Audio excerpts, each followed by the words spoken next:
This is the voice of freedom. We are not one voice. We are many. We are your voice. But we can only be effective if you use your voice. Your voice. This is the voice of freedom. We will not hide from the truth. We will ask the hard questions until we are sure we have the truth. Welcome to the voice of freedom, where your voice will never be silenced. Hey, folks, thanks for joining us tonight. Put a little message out about half an hour ago saying Riccardo Bosi would be joining me after 8 o'clock this evening for a bit of a chat. Unfortunately, YouTube have decided to take that down for whatever reason, so it remains to be seen how long this broadcast will last. But we'll see what happens. Unfortunately, Riccardo hasn't been able to join us just yet. He's just finishing up his last commitment for his electorate in Greenway before he slots in and joins us. But I have been able to get somebody else to come on and have a bit of a chat with us tonight. Many people may have heard the name. They may have heard me talk to him on various different radios and podcasts over days, weeks and months past. I've been lucky enough to join him on his show quite a lot, particularly in the last week, and it's so nice to finally be able to have him to turn up on mine. Before we get Riccardo to join us, I thought I'd introduce you all to my very good friend, David the Guru Graham. How are you, my friend? Oh, you're up. Let me put you back in again. Your microphone's gone all quiet. Yeah, that was me. I was trying to keep the background down. Sorry. There you go. Carl, thank you very much for having me on your show. Yeah, it's pleasure to be on someone else's show instead of mine. Actually, it's a bit different, but anyway, yeah. Look, we're where we are, mate. Night before the big day. It's like Christmas, isn't it? You know, everyone's pretty excited. It is. Mate. We're just waiting for that guy, the big red suit to come down the chimney, steal all the votes and run away with them and count them in his own way. You know, like. Absolutely. There is a lot of anticipation about all this. I don't know whether a lot of it is good anticipation or whether it's nervous anticipation or dreaded anticipation of what might come our way. And that's where I think Riccardo is a steadying influence on everybody. He's usually got some pretty good words for us, and he's very calming. We're not going to rise up. There are no great plans to create rebellion or civil war or anything else. This is not what we're about. This week, I think while we're waiting for Riccardo to join us, mate, it's been a very big week for the freedom movement, with one of the biggest members of it being locked up. Now, you were in Sydney for the rally on Saturday. Do you just want to give us a bit of an idea from your perspective what happened? We've seen the video where Riccardo is dressing the Aussie Cossack down fairly sternly after he was refused access to the stage. We all understand that wasn't a Cossack thing. But you were there, Dave. Tell us about it. Yeah, well, I was privy to much of it, actually. And as you probably know, if anyone's seen me or, follows me, I don't hold any punches. So I'm just going to tell you exactly what happened. And there's a couple of things that we haven't exposed behind the scenes yet, Carl, but I'll talk to you about it later because we've actually had some more intel in since then, but I don't want to put it out here yet. But basically, in a nutshell, as we all know, the Cossack got on and done an interview with Carl and with Riccardo. And, the two people you're looking at the screen here, actually, people, we'll give ourselves a bit of a plug here, Carl. Okay. And the only way that thing would have come together for the freedom fighters was with me and Carl.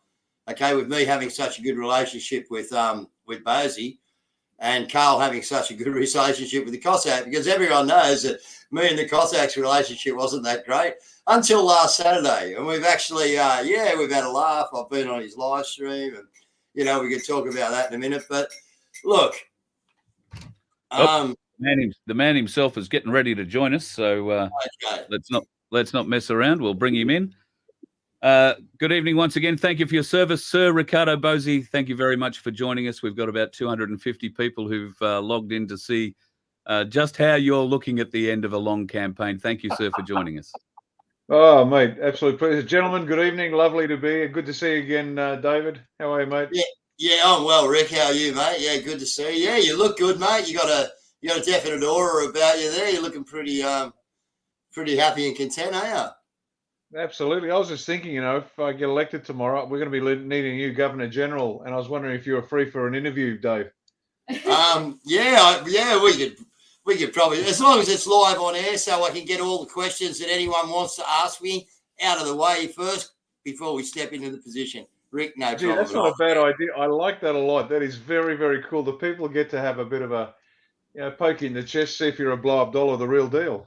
Yeah, that's it. And that's what we got to do these days, because we're finding a lot of blow-up dolls out there, aren't we? But anyway, that's... And it doesn't take much of a prick to make them explode, does it? You just got to know which part to tweak first, don't you, Riccardo? Absolutely. Goddamn right. How are you?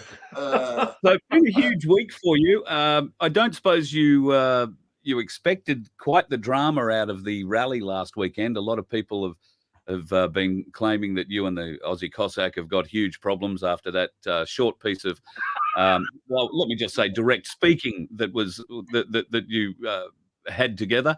Couldn't be further from the truth, though, really, could it? Oh, please. Give me a break. I mean, what are these snowflakes? Whatever happened to Australia? I mean it. What happened to the brave men that defended Tobruk against the Nazi assault? Give me a break. Grow, please. Yeah, it's a robust, honest exchange. How about that? That's no more, no less. I was about to address the point, Rick. Before you come into the studio there, and Carl asked me takedown on it. And look, as I've said to numerous people on my live streams, two grown men, all right, had a bit of a spat, which happens in Australia every day. Okay, that's how we play things. All right, when we ain't happy, we speak up. All right. And unfortunately, someone just had a microphone and a camera too close, you know what I mean? And our journalists, I'm going to say, should know a little bit better that when shit like that's going on, you should just put your camera down and walk away and let it be. But, it was like a 5 second, 15 second, tyrant by Rick, which I don't blame him for. But after that, as you saw, people, everything was cool. Now, that's the Aussie way, man. If I want to rip it into Rick, I'll rip it into him. But after I've ripped it into him, it's all over. You know what I mean? Which I've never done. Exactly right. Yeah, never had to, never probably will have to. But yeah. No. And look, when the Cossack was arrested, you do the decent thing. I mean, that's just a flare up between two men. It's a big deal. Grow up, give it a rest. When something serious happens, like you get arrested for naming a convicted pedophile. Now, think about this for a second. It's not like he was being charged. This guy was convicted, 13 counts of pedophilia, absolutely convicted, just awaiting sentencing, and yet he is still afforded the protection of the law. Now, please, you put all the petty differences and that thing between me and Cossack. Grow up, not you guys, obviously. But gee, I don't know where these people live. They must be under a rock somewhere, because this is how it's done. It's done. You clear the air. You don't bottle it up and swear under your breath. You confront. You clear the air and move on. And going to see Cossack and his lovely bride, it was nice to see. There was there was his wife, her friend, two others, myself and my security, and I was really disappointed there were so few people there. But that's what you do. That's what decency is. You stand up for the guy that's done the right thing, and Cossack did a great thing. Just because people cock up, it's not the mistake; it's the recovery. Every time, it's just the recovery. It's all that matters. So no, I'm right there with you, mate. And what have we been screaming about for 4 months down at Parliament House, Rick? Expose them. And now Cossack stepped out and exposed them. So now the people need to get behind Cossack and back him up to the hill.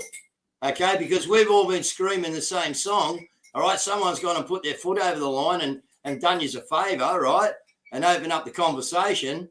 And now it's time for us to rally behind him. I'm telling you, that's what it is. Oh, and I agree. And look, what happened at Circular Quay, as I said at the time, Mac can do what Mac wants to do. If he wants to tell somebody to get off his stage, fill your boots. I couldn't care less about that at all.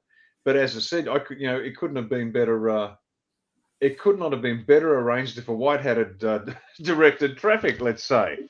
Yeah. And then similarly, getting okay to go on Kiss FM, and then being booted. Again, it could not have been arranged better. I think we got more coverage not saying anything than if I'd had a chance to speak. Yeah. It's almost like the white hats are in charge, isn't it? It's been 4 months. Having had a few conversations with you now, Rick, and knowing the radio industry like I do, and knowing Kyle like I do, what would that interview have been like? I think it would have been fascinating. So do I. Fascinating is one word. I reckon you would have lasted about 25 seconds and they would have hit the button and gone, get him out of here. Well, that Yeah, happened. yeah. That actually happened when the ABC rang me up, and I knew it was a setup. We were driving down to Canberra, down the coast, the southeast coast of Oz, during the Eden Monaro by-election. The ABC rang up, so we're going to do an interview. You're one of the candidates. I went, yep, no problem. Knew it was a setup. Didn't know what angle they'd take. But by the time we finished, I was just happy and having a good time, and they were trying to set me up as some right-wing lunatic conspiracy theorist, and they said, well, your views are a bit extreme. We take our information from reputable people. And I said, like who? Like Dr. Tedros, head of the World Health Organization, who was the number 3 man in a communist terrorist government of Ethiopia, and the man who covered up a cholera epidemic in Egypt. You mean you're taking that's the guy you're taking advice from? And you could almost hear the swishing sounds as the producer was saying to the idiot on the radio, quick, cut, he's killing you. But within 24 hours, our bloated foreign minister at the time, Maurice Payne, was out there defending Australia's alliance or close relationship with the World Health Organization, admitting maybe the leadership's a bit dodgy, but generally they do good work. And so every time we do this, we hit hard. We land blows, and they are dancing to our tune. They have been to David, you, me, and the rest of the straight shooters out there. Yeah. And you, Carl, they have been dancing to our tune, whether we can see it immediately or not. But I tell you, they are terrified. And Greenway, my God, aren't they just terrified here in Greenway? Oh, baby. Can I mention something that was just happening about an hour ago? It's probably still on, right? Our crew down there in Canberra, Rick, has been round to the Russian embassy, applauding them, right, and clapping them and telling them that they're with them, okay? And they've actually come out of the embassy, hey, Katie, with their kids to actually greet the crowd, Rick. Now, when does that happen when we ever go to an embassy, mate? The Russians come man, out.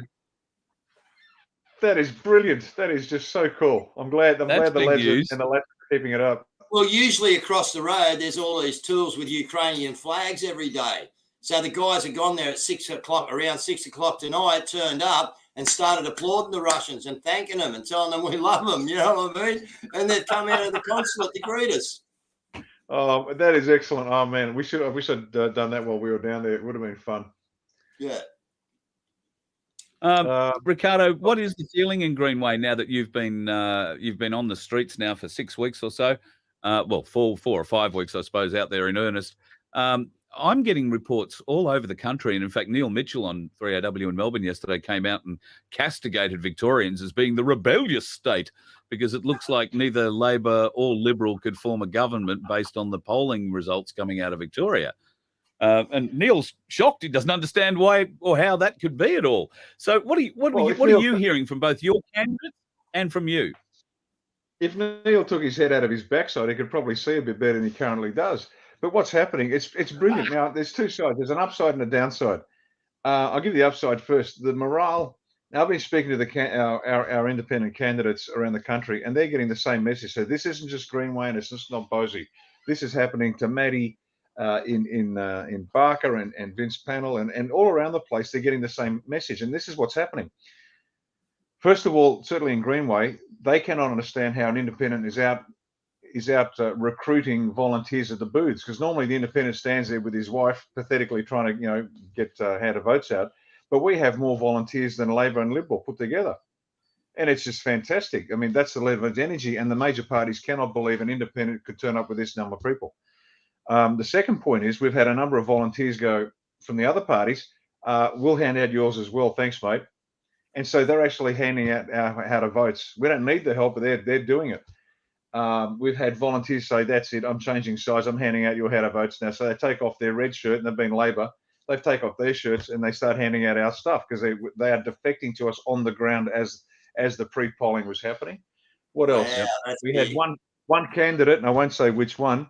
One candidate came up and it was clear the candidate was certain that they had made the wrong decision, but it was too late to change, but they're going to be with us next time. And I'll tell you, there's going to be this massive exodus from all the other organisations. They're going to come to A1 and become A1 independents. And that's not technically correct. They are genuine independents, but you know what I mean. Yeah. Yeah. because they can't believe they hear the policies, they see the how to vote card, and on mine I've got a summary of the policies, and they just love it, and they see the way. And the last bit of what it's like in our electorate, and again the same around the country, is you got these dour-faced sods in blue, yellow, red and green shirts hanging out how to votes, and they're just sour and desperate. And every time you see the independent, the A1 independents out there, they're hugging and kissing and smiling and high-fiving. How's it going? Outstanding. Here's a bottle of orange juice, here's some chips, whatever. But that whole family feel, and once again, they cannot understand how we generate this amount of affection for each other, genuine affection. And I don't think they ever will till they join us and they realize this is just a family of people that have been working together for a long time now. We believe in the same things. The decency of the average A1 supporter is just phenomenal. Oh, I mean, it's just great. And Can so I that's ask the one question? Are they hugging to the left? Are they hugging to the left? I've got Katie here, the hugs lady. I just want to know if the A1 are carrying on the left. No. The trouble is most people do it the other way. And if it's a woman, it's no big deal. But if you're hugging a guy and he goes the wrong way, there's a danger you might kiss. So you got to back off a fraction and go around the other way. No, but we're carrying on the heart-to-heart tradition. But I tell you, the enthusiasm, the affection, the decency of our people is just so obvious. The other parties are seeing it, and I got to tell you, next election, and as I said, this is the disruptor.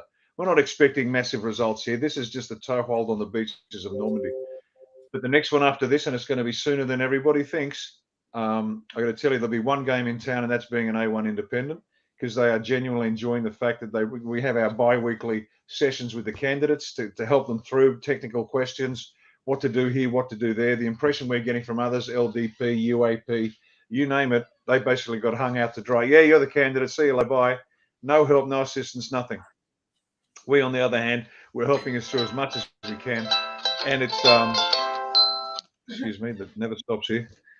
We're helping them through as much as we can, but they're genuine independents. And, for example, at one point, one of them rang early in the piece and said, how do I preference? I said, that's up to you. You're an independent. As long as you can justify to your people how you've preferenced and why, that's entirely okay. It is entirely okay. And they were shocked and pleased, and away they went. And that's the level of autonomy we ensure our independents have, as opposed to the poor other people. Again, I've been getting SMSs from all around the country. Palmer's stuffed us around. They've cut us out. They've preferenced against the people that we suggested we should preference. We've got no autonomy. And so it's just crumbling. The whole edifice is now coming down. And that's as it should be. This is, as I said, the disruptor election. The next one's going to be bloody fantastic. And we've got a Victorian state election coming up at the end of the year, I think. And so watch this space. Now, as a warning to everybody, I'll let you get a question in shortly. This is going to be messy and untidy and frustrating. And that's part of the process until we settle down, grow up and realize, okay, this is how it works. And this is how we're gonna live life from now on. More engaged, more on the front foot, understanding what's going on and holding our candidates to account. And I think the process of candidature has been opened up to people now. They're starting to get a bit more of a feel for what the A1 plan was when you started trying to attract not just followers, but potential candidates. I mean, you've done it in a very smart, clever way, making sure that you're not just getting a whole pile of people rushing to you, and you discover after the event that they've got, well, criminal charges that don't necessarily align with the party at all. And I think you've been able to exclude all that, and that is to be commended at every turn. So thank you for that. Can I also just add, I'm very disappointed to hear your mobile phone ringtone. I was really hoping that it would be Ride of the Valkyrie or something like that. It just sounded a little sort of soft for Riccardo Bosi. Just thought I'd mention. That's my wife. She's indisposed, so I've got the phones at the moment. Oh man, and the quality of the candidates, you've spoken about it, Carl. The actual individuals. These are mature, smart, tough, experienced, knowledgeable people. These people don't need to be, they know about life. You mentioned Lindsay Temple. What a champion. And Matty Fry down in Barker. And they're all of them. They've all had real lives. These people are experienced, smart dudes. It's not going to take them long to get the lay of the land and get to work. And as I said 100 times, out of 25 million people, you don't think we can find 151 lower house MPs and 76 senators that can improve on the current lot of imbeciles we've got in Canberra? I mean, please. That's right. Please. Yeah, that's yeah. right. It shouldn't be hard to find a bunch of people who can do a much better job. You're 100% right about that. Riccardo, a lot of people are concerned that this election is actually real. Oh, we seem to be dropping in and out. We don't know if we've still got it No, all I can happening. still hear you. Fingers crossed. No, you're good. I've got you. Yeah, no, I've got you. Oh, good. So a lot of people are concerned now. I'm led to believe that the electoral writ has to be available to view it at the polling places, or at least a copy of it. I'm also led to believe that the electoral writ should have a seal on it, probably the Governor-General's seal. Yes. Any pictures that I've seen of the current writ have the Governor-General signing it as a witness and some bloke called Ben Morton, a special minister of state nobody's ever heard of, actually ordering the election. Is that right? A couple of things. You don't actually need to have a copy available at each polling station. What you need to do is have it published in the press. It's got to be published. It must be, there must be a seal. It must be appropriately signed by authorised people. And none of that's true. You're right. There is nothing legitimate about this election. We know that. There's nothing legitimate about the Parliament. We know that too. We know there's nothing legitimate about the Australia Act, about the removal of the Great Seal in '73. There's nothing legitimate about, and we have known this the whole time. The whole time. We know it's nonsense. And the common law people like telling me I'm guilty. What is it? Misprision of treason. And we're going to arrest you. And I go, great, fill your boots. Just let me get into the Parliament, kick the doors open, let you buggers in to sort out the detail. And I've said this 100 times. I know that. I know that. And that's not a problem because, as I said, now, many people may have heard this, but for those who haven't, we're dealing with reality and perceived reality. Now, let's say the common law people are absolutely correct and we grant them everything that they can't agree upon themselves, because unfortunately many can't agree the colour of an orange. But let's say the common law people are exactly correct. It doesn't matter for the simple reason that, you've got, 200,000, 250,000 people across the country that know, understand and believe what you're talking about. That means you've got, 25,750,000 that don't know and don't care.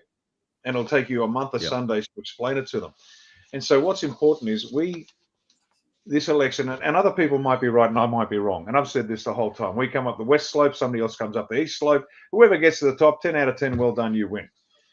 But our approach has been politics simply because if we have an election, even if it's unconstitutional and illegal and all that, if I get elected tomorrow, then that's 100,000 real people that I represent in the minds of the people who believe the system is sound. Now, if they believe the Australian government is sound, then they will. That's something I can take to the bank, and all of a sudden, I now am an elected representative. They have to take me seriously, not because I'm some guy on YouTube, because there's a million people gobbing off on YouTube.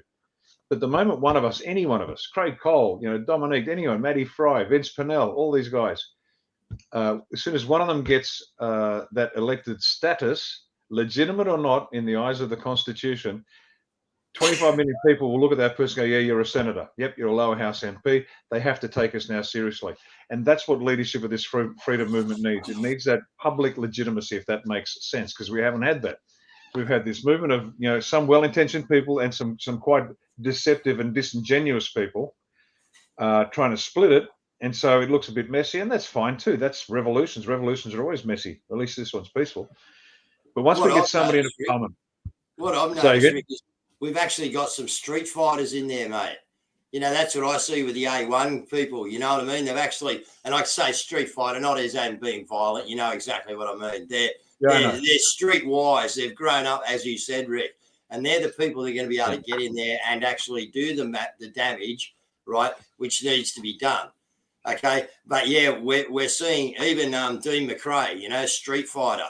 We've got independents that seem to be running that are going to win their seats at our street. So I think you're going to have a good little. I think you're going to have a good little pack in there. Actually, I think you're going to have a good team to pick from, Captain Bosi.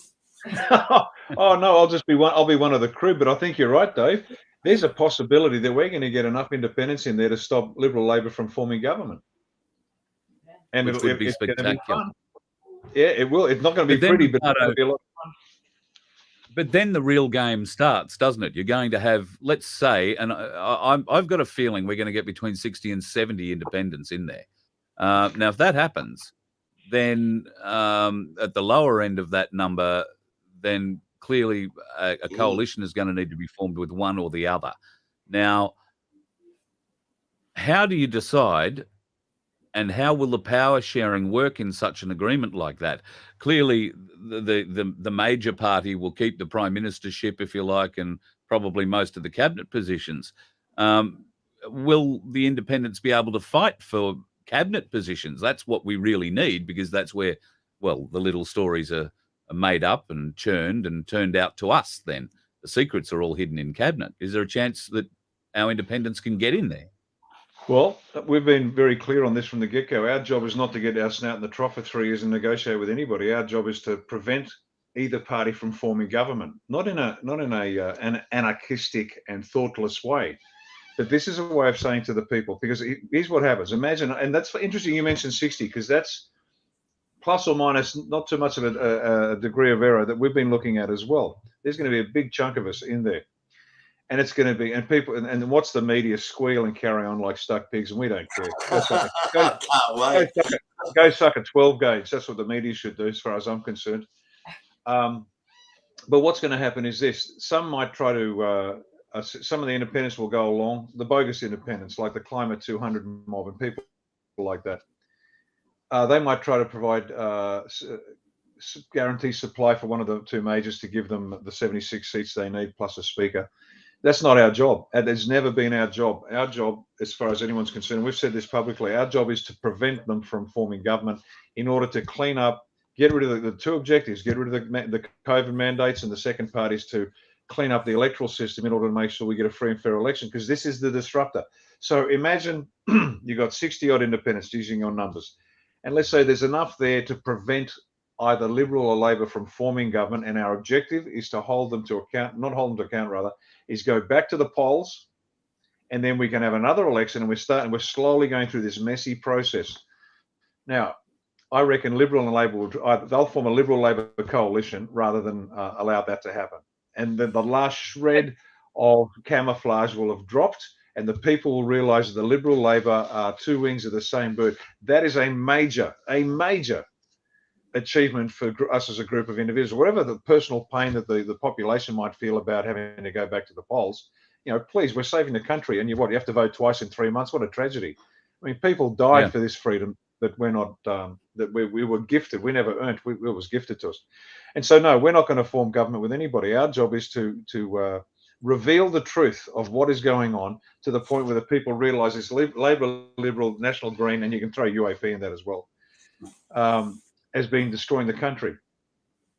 That's our job. It is not to get our snuff in the trough.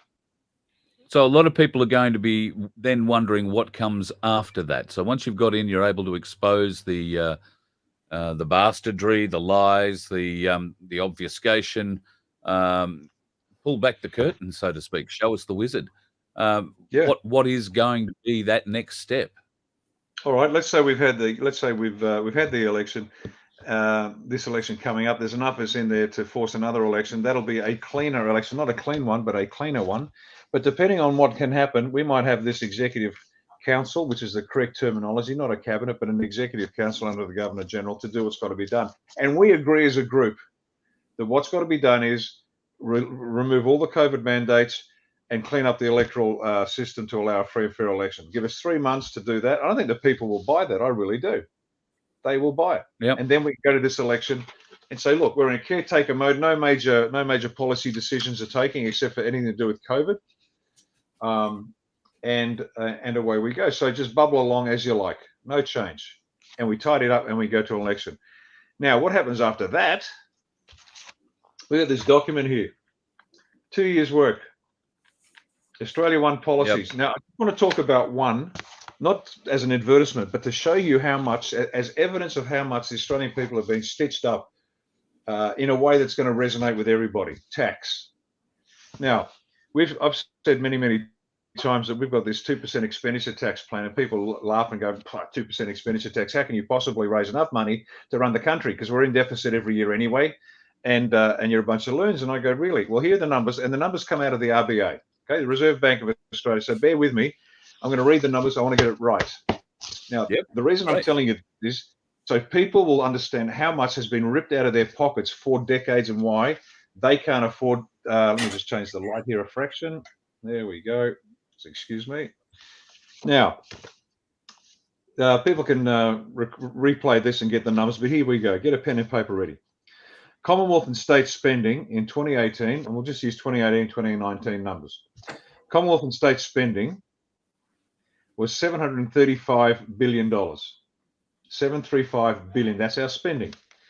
Total Commonwealth and state tax revenues, 511 billion. So you've already got a deficit of 220 odd billion dollars. And this is the insanity of where we are, right? This is Josh Frydenberg, the man that couldn't run a corner store.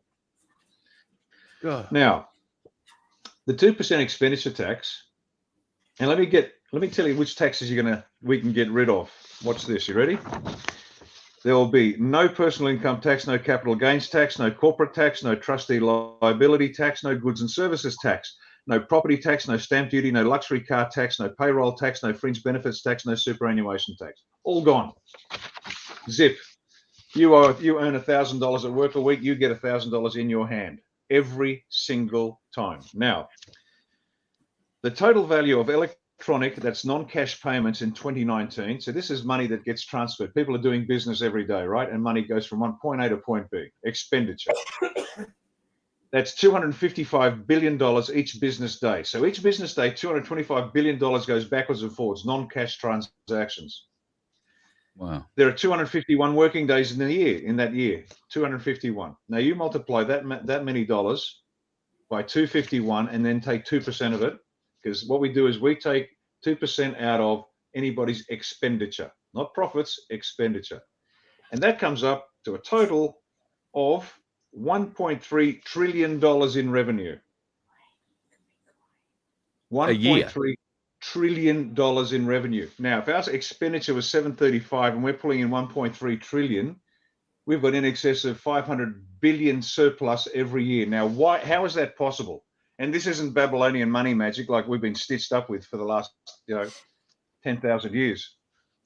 For those of you who know what that is. So what's happening is this. How is it that we can put a 2% tax on expenditure, and still make 1.3 trillion bucks? Because tax burden in Australia has been on the back of the PAYG earner. The poor schleb who's out there breaking his back every freaking day, gets his pay packet, and when the pay's, let's say, easy numbers, $1,000 a week, and after tax, because it gets taken out immediately, he's left with $565 or something. He goes, oh shit. And then he's got to go shopping and pay GST and everything else. And you wonder why you can't get ahead. Now, as I've said before, people think they're paying 30 to 40% income tax and life is a bit tough. No, 60 to 70% depending on your spending profile with all the hidden taxes. And then you've got the regressive taxes like payroll tax. So employers pay extra for the privilege of employing people. How insane is that? So all of that goes. So this $1.3 trillion is available. Now, where does it come from? Well, it gets spread across the entire economy now. Everybody pays 2 cents in the dollar of every time they spend money, and that's it. But that includes the corporates, because as you know, every company, every trust, every corporation minimizes their tax. Their pre-tax dollars are up here, earnings, and then they get it down to zero, so they get zero profit because they've spent all this money. It's there, it goes other ways, but they spend that money and they pay zero tax. This is the best way to get everybody to pay their fair share. And all of a sudden, every dollar of that $255 billion a day in non-cash electronic transfers, 2 cents in the dollar. Now you watch what happens. Now even the companies are better off because there's no corporate tax. There's no more financial games trying to minimize tax or avoid tax or whatever they're getting their accountants to do. They don't have to anymore. Now, on a personal level for Jacko and Norell out there, let's say they buy a house for 250K and property prices go up and they get to sell it for 500. Guess how much they pay tax on that sale? Nothing. Not a cent. The person who buys it pays 2 cents in the dollar. That's the expenditure tax. But when you sell something for profit, you keep every cent of it. What that means is your average punter out there is going to get 2 to 3 times his normal pay. So let's say his gross pay was $1,000 a week, and actually came home with 500. He'll be coming home with his 500, with his total $1,000 a week. And then in that, he gets to spend his money his way, her money her way. That's why this is just an example of how badly the Australian people have been robbed blind for decades. And this money did not go into consolidated revenue. This money went straight to special interests overseas, like the Clinton Foundation, $500 million between Julia Gillard and Julie Bishop. There's $500 million, $500 billion, $500 million. Yep. Correction, $500 million, $500 million straight to the Clinton Foundation, $100 million a year to Hamas and another terrorist organisation. You know, they spend money like drunken sailors. And all of a sudden, if we curtail the pissing the money up against the wall and give the money back to the people, you know what's going to happen to the economy? We currently have $1 trillion economy, and all of a sudden it'll be a $2 trillion economy and a $3 trillion economy, and we're going to be the healthiest, wealthiest, happiest country on the planet. And they'll be queuing up to come in. And the average Aussie now, and here's the best part of it all. You don't have mum and dad working 2.5 jobs and sending their kids off to the re-education camp at preschool, but for 6-month-old. Mum and dad, one of them can stay at home, and we don't care who it is, but a family needs a parent at home. And they get to stay at home. And now your average Australian will be able to fall in love, get married, buy a house, have kids, raise them, educate them, go on holidays and leave a little nest egg for them when they die. Now, what's good for the kids and the family's got to be good for the country. And one breadwinner will be enough to do all of that. Now, how does that sound? Amen. It sounds like you're taking us back to the 1950s, Rick. The best part of the 50s, mate, because I can tell you and I are of that vintage, and Dave, so you were all from that same period of time. And are things better today than they were then? Yeah, but by and large, I've got to tell you, it was a much more decent society. It was a wealthier society. It was a healthier society. Much healthier. And the best. Much healthier. I think you've just touched on a really, really serious point. Society isn't like it was back in the 50s and the 60s. I suppose the 60s was where society grew up, supposedly, free love and all that sort of stuff. But we have lost the wholesomeness, if you like, of family values. We've seen what's happened in America with a large portion of the male black side of the population now incarcerated. They've got very strict 3 strikes, you're out sort of laws. So they removed the male parental influence from a lot of kids in America. We've seen that happen here in Australia too. Riccardo, if you were to get in, there are a lot of people who are caught up in child support agency things. There are a lot of men who feel they've been treated with great injustice by those sorts of agencies. There are a lot of cases, and in fact, I know of 2 friends of mine particularly who are going through it at the moment, where accusations have been made without any form of proof whatsoever, and have been proven to be false accusations. But there is now no comeback on people who make those kinds of false accusations. So much of our legislation has to either have a line drawn through it completely or be changed. Do you trust the people that we're electing to be able to do that? At the moment, no. Absolutely not. They've created this, and I was one of those people going through that system. And you can thank the Family Court of Australia for creating Riccardo Bosi, the politician, because Riccardo Bosi, the retired army officer consultant, had no idea about this world until I was subjected to exactly that, the family law, and I started going down one rabbit hole, then another, then another, then another, and all of a sudden I realised, okay, bigger game at play. So I'm a product of their duplicity, their disingenuousness, and their outright corruption. So that I am their creation. I am Frankenstein come back to kill them, and I mean it. And I've always thought that. A lot of people say. Okay, sorry, you go, Dave. So I've always thought that since 73. Anyway, if we went back to 73 and we just went into our, whatever it is, the constitutional process, and removed every amendment that was ever put in, we'd probably come back to something that was structured that we could actually start with, because this is how they've done it. They've just taken our laws and put amendments in. The laws are always there. It was the amendments to the laws that have got us, So if we do go back, if we do win, an easy way to start the process, I think, Rick, would be go back to 73 or 71 or something and go, right, every amendment from here on up, scratch it. Now hit the button and see what we got left. And that's And you part of probably what have the basis to start with. Yeah, well, that's you've hit the nail on the head, mate. Finding that point in history where we can agree there was something that resembled legitimate law in this country. Because if you go back, we'll go back to 86. No, that you go back further. Oh, okay, let's go back to 73. Oh, hang on, where to go? And that's why we've said as a start point, and we're happy to negotiate at the start point. We just need this point in history where enough of us believe that there was a legitimate government. Ours is the 1901 Constitution with the eight lawful amendments. But then again, it's been pointed out to us that there were some dramas shortly after the Constitution was passed anyway. And so it's going to be hard. But we've just got to pick a point in history which is sufficiently close to our own point in time, but not so close that we're stuck with bad laws. And we have to transition from this agreed point in history and then move through a process to where we get to an agreed future. Now, our solution to that, and we're all ears, but we're the only organisation with an idea on what we want to do. So we go back to whether it's 73 or the 1901 Constitution with the 8 lawful amendments, whatever that agreed start point is. And then we have the Constitutional Convention preceded by this executive process, because the 1901 Constitution is wholly insufficient for a 21st century world. It really is. We'd like to think it is, but it's not. Even the founding fathers admitted, Australian founding fathers said there was much to be written, but the pen lies firmly in the hand of the Australian people. And so that's why we've got this. And all of this is to start a discussion so people understand. Let's pick a point in history that we agree we can start from there. And as Dave said, all this other nonsense, sorry, it's not lawful. So let's just ditch it. But we've got to do it in a measured and careful way to make sure we don't cause collapse, because economies are very robust, but they can also be very fragile. If you pull the wrong leg out from under the table, the whole thing falls over. Supply chains, as we are learning, can be ruined quite quickly.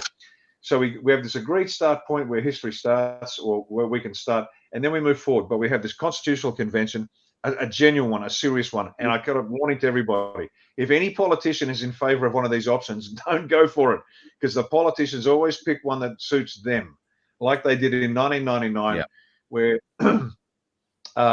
Emeritus Professor of Law David Flint described the alleged Republican Constitution, where they just replaced the Queen with the President, an appointed President.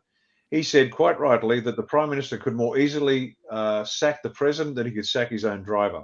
And that's the sort of nonsense they're going to build into this. They want totalitarian power. They want to make this effective and efficient, like a business. But the trouble is, if you do that, it's easy for a tyrant to get in. So the people have to be shown options for what parts comprise a good constitution, what they like, what they don't like, the advantages of one method over the disadvantages over another. Let them decide, and it requires the majority of people in the majority of states to agree to it. And then we can seriously move forward in a whole new way. But this will take some time, and it requires a measured, intelligent plan, not the current crop of lunatics that we have running Canberra, because they couldn't do it anyway. You take any Polly away from his minders and the talking points of the day, and they'd be dumbfounded. I mean, I've been on my hind legs for 6 hours straight in Victoria in a park on a Sunday afternoon, answering unmoderated questions. Get any politician, current standing politician, to do that. They couldn't do it, not without getting stoned. And I don't mean in the good way. Rick, a lot of people are wondering, given the way that people have been kept out of or been sacked from jobs because they've decided not to comply with these mandates, which is your perfect right to not comply with a mandate. A mandate doesn't mean compulsory, people. Wake the fuck up. So what can be done with a new government to help these people gain some confidence in being able to return to the workforce? And could a new government, mandate that these businesses who now seem to be moving in the direction of maintaining these government mandates for only keeping vaccinated people in a job, I'm hearing stories that they are being given great tax benefits to do this, company tax benefits to only employ vaccinated people and to keep the unvaxxed out. There has to be a punishment, Rick, and it has to be bloody severe. Can we expect something in this next? Oh, not in this one, but the one after this, yeah, there will be, because what we'll be doing is, and the people need to, you're on the money again, mate. The people need to see evidence that there are consequences for bad decisions. And so Nuremberg 2.0 will take place, and it won't be a game as such. It'll be very serious business, but we need to show, for example, a former prime minister being manacled and frog-marched off to prison, charged appropriate by, and then tried in an appropriate court of law, and if found guilty, punished. Then we need to see, I don't know, maybe a general, admiral, air marshal. Maybe we need to see a high court judge who might be a pedophile, and they need to see real evidence. Because I can tell you, like me, I'm sure there's a million people out there. We're sick and tired of waiting for the arrests. I want the arrests to start yesterday, and the people want to see that. So at the highest level, those people are going to have to be arrested, and to get the low-hanging fruit and show the people we're serious. Because the whole process will take a long time, and we were going to go all the way to the bottom. Nobody will escape this. The doctors that should have known better and kept injecting kids and watching them die, they will eventually pay. The media who were silent, they will eventually pay. And I've got to tell you, I am sick to death. Like, again, many people saying, I had to keep my job. Really? So you wanted to keep paying your mortgage, so you killed children, knowing that this stuff was poison. Sorry, that's not going to wash. It's just not going to wash. But so having said that, everybody's going to have to face the consequences. There will be a reckoning. But we're going to start with some big names first from just about every category. If they are guilty, and if found guilty of a serious enough offence, then they're going to pay. Then we're going to bring back capital punishment. And if not capital punishment, life imprisonment without the possibility of parole. Am I the governor? What about full asset stripping? Sorry? I'm just saying, Rick, am I the governor general by then? Sorry, I did it again. One of you, please. Sorry. Dave said he thinks you'll be Governor General by then. Oh God, no thanks. my job is to get this thing fixed and rolling, and then hand it to the people and let them go. My heroes in political history are people like George Washington. They actually, I don't know if you know this, Washington led the Revolutionary Army. He won the Revolutionary War against the greatest superpower of the time, Great Britain. And at the end of it, they wanted to make him king, believe it or not. You are now the king, Your Royal Highness, George Washington. And he said, you got to be kidding me. We just fought a war to get rid of these tyrants, and you want to create a new one? Please. And he said, no. So they made him president. And after 2 4-year terms, he resigned. Now, at the time, it was alleged that King George said, if he does this, he is the greatest man alive. And Napoleon said, if he does this, his name will be elevated throughout history, while mine is in the swirls of revolution, because these people just want power. And Washington said no. Now, he had some predecessors too.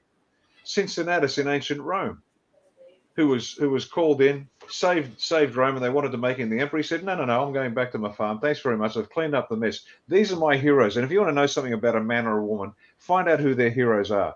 And they're mine. I mean, a man that can have the world at his feet, and he says, no, the people must be given their liberty back. It's their liberty, not mine. No man or woman stands above any other man or woman. We all are made in the image of God. We all have that divine spark. We are equal, not in our capabilities, of course not, but in our rights to live our life, to have our life, our liberty, and our property, and not be interfered with somebody else, as long as we're not interfering with them. And so my job is to get in, help fix the system, and then hand it over to the people and let them do it. Because I can tell you, 25 million Australians, there's got to be, it's easy enough to find great people to do this job. There really is. A lot of questions being asked about diversity, and I guess that leads to, I know that the Labor plan for diversity is throw open the borders and see how many boats can arrive in the fastest possible time. So what do you have? Does A1 have a plan for diversity that's slightly more restrained? Fucking diversity, give me a break. Get somebody to define diversity. When they make those nonsense statements, you need different coloured people, do you? Okay. Well, we got different coloured people. Why is that a criteria? Why are you so dense that you think different colour skin it makes us better or worse? There's a thing called social cohesion, by the way, and I love cultural vibrancy. That's one of our pillars. We need a culturally vibrant country, because otherwise we go backwards in time. Closed cultures that don't engage with the rest of the world invariably become stultified and cease to grow. The Australian Aborigines are a classic example. 10,000 years ago, everybody was on the same wicket. 10,000 years later, the rest of the world, because they're constantly bumping into each other, whether it's through trade or war or whatever, that constant interaction meant that ideas were passed on and whatever. The Aborigines isolated 10,000 years. And what happened? When Cook turned up, he actually handed over, he did the trading with trinkets to see if it was useful. And he did the same in Hawaii. Now, when he went back after, when they came back later, not Cook personally, but when the other explorers followed up, they found that the Tahitians and the Fijians and the rest of them had used the trinkets. The Australian Aborigines didn't even know what to do with it, so they found them discarded. That's not a slight on the Aborigines. It's an example. It's an object lesson in what happens if you remain socially closed to the world. So, just for common sense and our own well-being, we need to be culturally vibrant. Having said that, you've got to be careful who you bring into the country. And let me give you an example. Yeah. Let's talk freedom of religion. Okay, let's have diversity in religion. Okay, well, up to a point. Because what, you want more Satanists? That's apparently a legitimate reason, a religion. Is that what you want? And people go, oh, you're being stupid. No, I'm not. There's a Church of Satanism in southeast Queensland that wants the right to kill kids. Yeah. So we have every right to decide who comes into our country. We really do. This is our home. This isn't a camping ground and investment opportunity. And that's what the objective of the globalists was, to break down the concept of a national sovereign state. They wanted open borders for everybody. Why? So we can be shitholes like the rest of the planet? Because I've lived and worked in some bloody awful places. And I can tell you what, every culture has many parts, but at the heart of every culture is their spiritual beliefs. And the ones that have Christianity in the center of their spiritual beliefs are the most benevolent, the kindest. They've done more for planet than any other in the world. I'm not talking about religion, so don't be stupid. Your audience has to be more intelligent. The spiritual beliefs count. Now, as an example, the benevolence of the Christian world. Now, some people hate the British Empire for all the bad things they did. Well, how about we give them two cheers for the British Empire, to quote Dinesh D'Souza. One was the ending of slavery. Now, that was done by the British Parliament. Now, how did they do that? There was a freedom movement to stop slavery around the world. And many of the richest men in England, they call them the sugar barons because they were stinking rich based on the sugar which was produced by the slave trade, the slaves. Yep. The UK actually spent half its GDP that year buying all the slaves, paying off the owners so they could release their slaves. Tell me another country on the planet that's ever done that. Just one. Take your time. Take your time.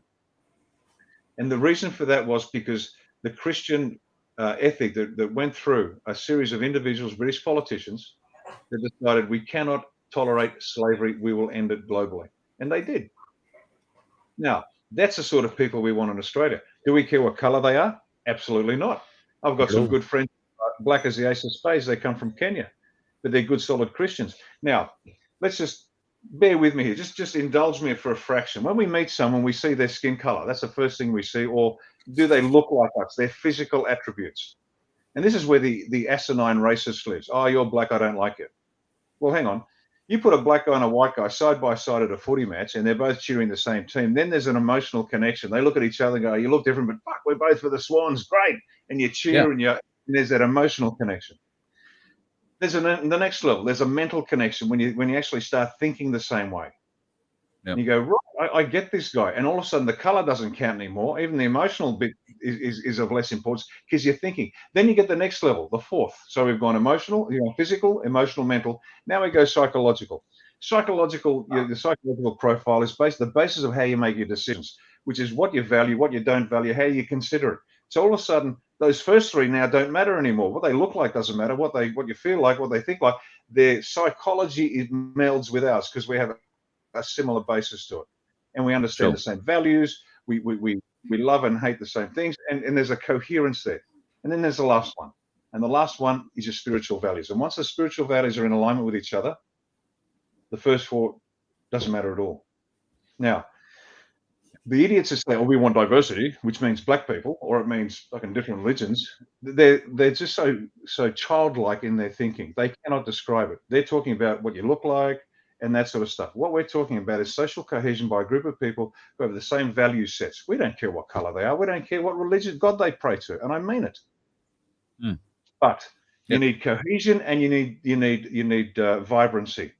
But I tell you, there's one that's more important than the other, because I've lived and worked in a lot of places, and you can have all the vibrancy you want, but if there's no cohesion, it's not a place you want to live. No, it's a very uncomfortable place to be trying to shackle yourself down and make a living. Riccardo, getting a lot of people who are asking, I'm just trying to skim through some of the questions. People are very concerned about what happens if we don't get some sort of say after this election tomorrow. What if the result is stolen from us in such a way that, any independent that gets in is just simply going to be there making up the numbers and warming the seats? I don't think the people are going to stand for that, from what I'm seeing. No, they won't, and that's the good thing. And as a good plans officer, you go through a range of possible futures, and you always got to consider the catastrophic worst. Even if it might be unlikely, you got to consider it. And the worst possible outcome tomorrow is no independent gets in, and we've got business as usual with Liberal and Labor pretending to be two separate parties. Right? That's the worst of all possible futures. What do? We keep fighting. Nothing changes. But now we've got a nation that's awake. See, we are really different today than we were 6 months ago when Dave Greer said, "That's it, I'm off to Canberra." I mean, the country has changed so profoundly. Even the double vax are saying, "That's it, I've had a gutful." And so we couldn't stop this movement even if we tried to. Even if we tried, not that anybody we would want to, but if we would. So what's going to happen is this: worst possible case, we've got business as usual. We'll be back in Canberra, and we're going to stop them this time, because we're going to get more and more and more people. And if that's what it takes to get Australia free, then that's what we're going to do. I got asked the same question when I ran 3 years ago as a Senate candidate for Bernardi's Conservatives. What are you going to do if you don't get elected? I said, nothing. We just keep going. We're not going to stop. Win or lose makes no difference. We keep driving forward. Now, all the other pretenders to the throne, all these, sincere and thoughtful political candidates that care deeply for the country, where the fuck are they now? Nowhere, I can tell you. We're still here. We're still fighting, and we'll just keep going. We fight till we win. I'm not a politician. I'm a soldier. I love winning, but I hate losing even more. So worst possible case, we just keep driving forward, and we don't stop, because we will wear them out, because they're already terrified. Riccardo, we've got a lot of people joining us from other parts of the world tonight, throwing in questions and encouraging you and wishing that they had someone like you in their country. Are you the only person like standing up in the world? I'm a bit like Peck's pace. The little goes a long way. You don't want too many Riccardo Bosis around, I can tell you. Look, there's people. Look, I'm just a simple soldier. I really am. I didn't get past year 12, but I can read. And if you can read and learn and listen, you make something of yourself. And everybody in this country's got to realize they've got a role to play. Everybody around the planet. I said it on stage in Canberra one day. I said, say your name. Just to yourself, say your name. What does it mean? Make it mean something. It's yours. It's a gift. I am, fill in the blank. What does it mean? Well, make it mean something. Every one of you out there has something to do. And I tell the story of Nick Vujicic. Nick Vujicic is the son of Serbian parents who was born in Australia, suffering from tetraamelia syndrome. And tetraamelia syndrome means you've got no arms and legs. And there's Nick. Think about this little boy's life, what it was like. All he's got is this tiny little stump of a foot. He calls it his flipper. Now imagine this poor little guy, 1 year of age, 2, 3, 4, 5, can't pick up things, can't walk. He sees all his mates running around. By the age of 8, Nick wanted to commit suicide. As he got older, he said, what future do I have? I can't even hold a girl's hand. Fast forward. Now, this guy, this is an Australian. This is a great Australian. This guy should be on the $500 bill, because here's an example of what seems to be insuperable adversity. And yet, now fast forward, he's in his late 30s now. If he's not hit 40, I'm not quite sure. He's the CEO of a corporation. He's appeared in a couple of films. He's a pastor. He has changed the lives of millions, and I mean millions, 7 figures of people around the world, in telling them what they can do with their lives, no matter how tough their life is. He goes to prisons and speaks to the prisoners, and they leave in tears. He touches their hearts. Now, here's a life that the full-term abortion enthusiasts would have snuffed out. because he didn't have arms and legs, because by their metrics, this life is not worth living. Well, fuck you. You didn't create the life. God did. It's God's life. It's not yours. And here's a boy with no arms and legs, and he has changed the life for the better. And I'm talking through India and Calcutta, through the prisons in the United States, to schools around Australia. Nick Vujicic, look him up. This guy has done more than most on the planet. No arms, no legs, but a faith in himself and a faith in God.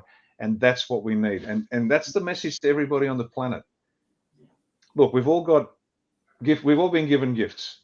We've gained skills from the challenges we've overcome, and some of us have been burdened terribly.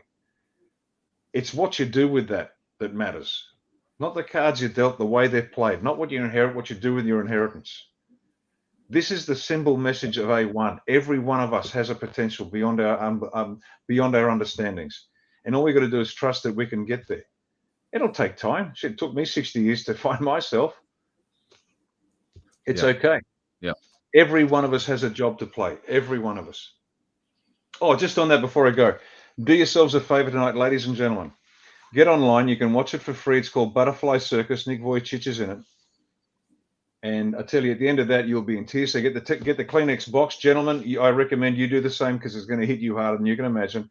Butterfly Circus, Nick Vujicic online, goes for it's only about 15, 20 minutes long. Short film. But one of the most profoundly important films you can possibly imagine. So watch it. Butterfly Circus tonight. Do it straight after this.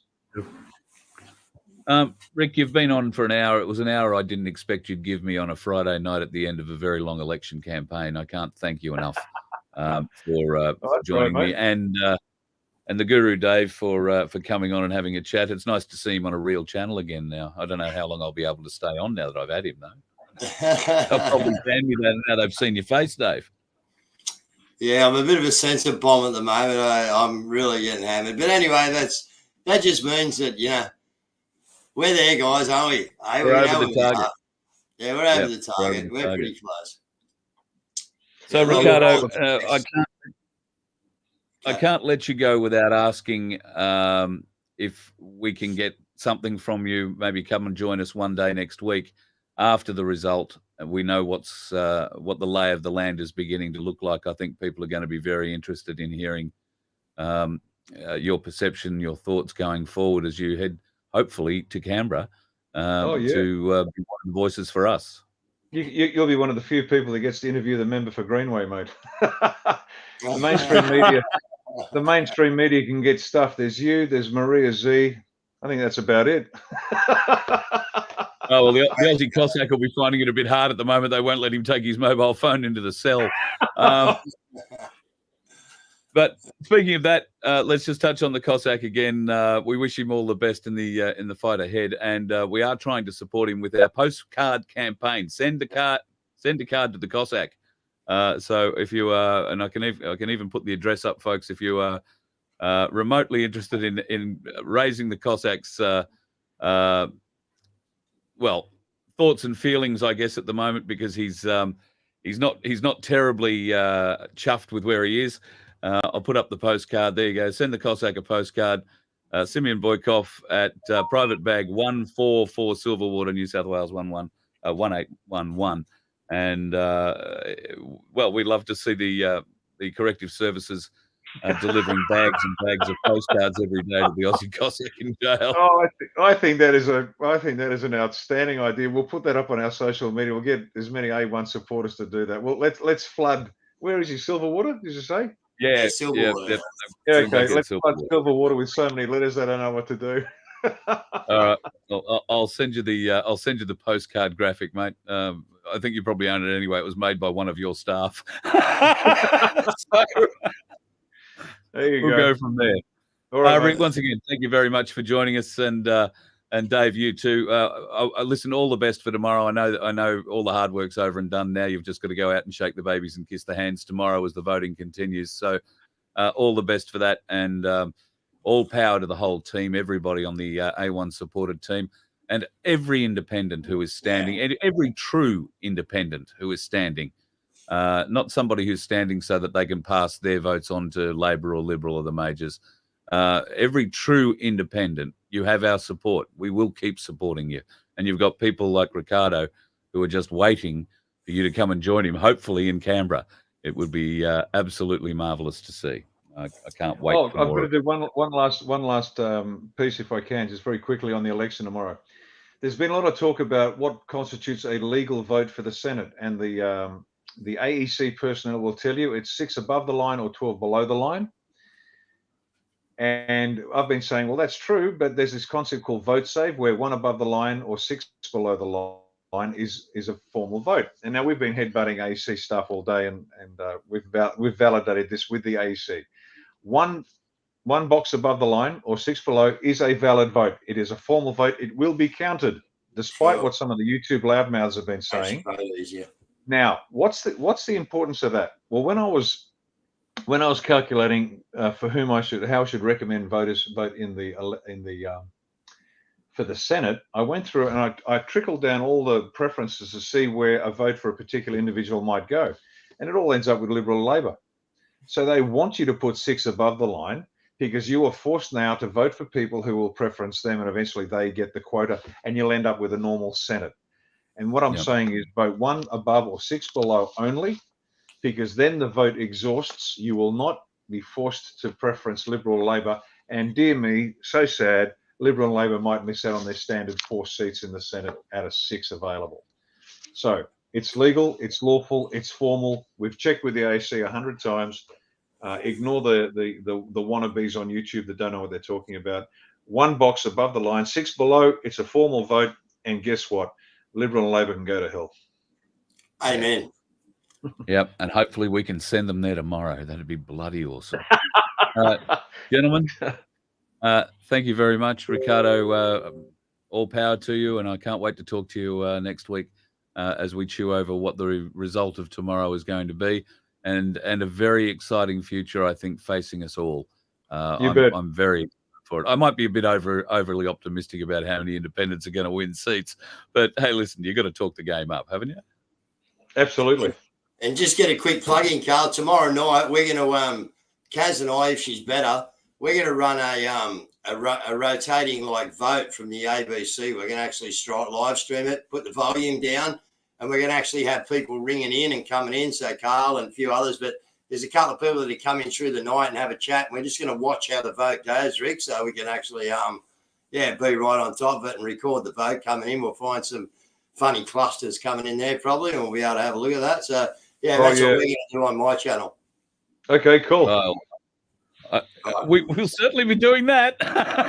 Certainly be doing that. And if Matty Fry and Vince do well over in South Australia, then they'll be getting a call too. I think Paul in South Australia, Ashley in Western Australia. And I tell you, I'm getting so much feedback from Queenslanders who have fallen in love with Lindsay Temple. He is a man you really want on your side. I mean, there's no messing around with him. He's a very clever, very smart, very direct gentleman, and he will represent Queensland brilliantly. So if you're looking for someone to vote for, A1 supported in the Senate in Queensland, vote for Lindsay Temple. He's got my vote and a whole heap of others that have been contacting me for the last week or so as people have been meeting him as he's travelled up and down through Queensland. It's really going well, Rick. Really, really going well. Yeah, let's win this, Australia. Absolutely, let's win this, Australia. Gentlemen, thank you very much, and I look forward to talking to you both again next week as we try and chew through the results. You bet. Thanks, guys. Bye, thanks, mate. folks. Like and subscribe if you would, because if I don't say that, the Aussie Cossack gets really shitty at me. See you later, Thanks, guys. See you later. See ya. Bye. Good luck.